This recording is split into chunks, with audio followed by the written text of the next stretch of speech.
இன்னைக்கு சீமான சமூக வலைதளங்கள்ல தொடர்ந்து நக்கல் பண்றவங்க யாரு?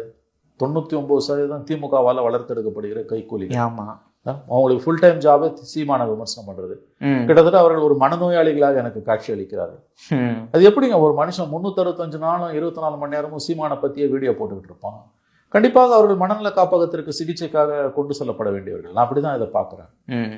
அப்புறம் ஒரு மனிதனை அவனுடைய நோக்கங்களுக்காகவும் அவனுடைய கருத்துக்களுக்காகவும் எதிர்க்கணுமே அல்லாமல் அவன் செய்யக்கூடிய ஏதோ ஓரிரண்டு வித்தியாசமான விஷயங்களுக்காக எதிர்ப்பதும் அவன் எது செஞ்சாலும் எதிர்ப்பதும் முட்டாள்தனத்தின் வெளிப்பாடு. எப்பொருள் யார் யார் வாய் கேட்பதும் அப்பொருள் மெய்ப்பொருள் காண்பது அறியும். இன்னைக்கு வேற எந்த கட்சி மேய்ச்சல் நிலங்களை பாதுகாப்பதை பத்தி பேசியிருக்கு? இவர் சொன்னதுக்கு அப்புறம் தான் மேய்ச்சல் நிலம்னா என்னென்ன பதில் பேசுறாங்க பல பேருக்கு தெரியல.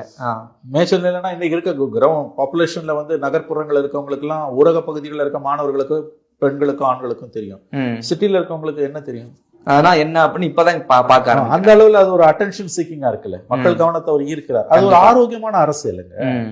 இந்த விஷயத்துல பல விஷயங்கள், எல்லா விஷயத்திலையும் நான் ஒன்னும் சீமான ஆதரிக்கல. இதுல நியாயம் இருக்குது, இது நியாயம் இருக்கு.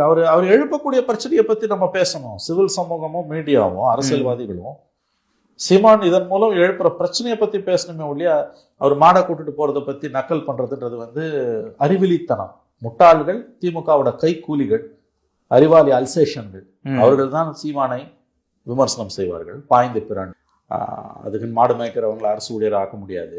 ஆனா அவர் சொல்லக்கூடிய மேய்ச்சல் நிலங்களை பாதுகாக்க வேண்டும் என்கின்ற கருத்து உன்னதமான கருத்து. அந்த அளவுல சீமானை பாராட்ட வேண்டும்.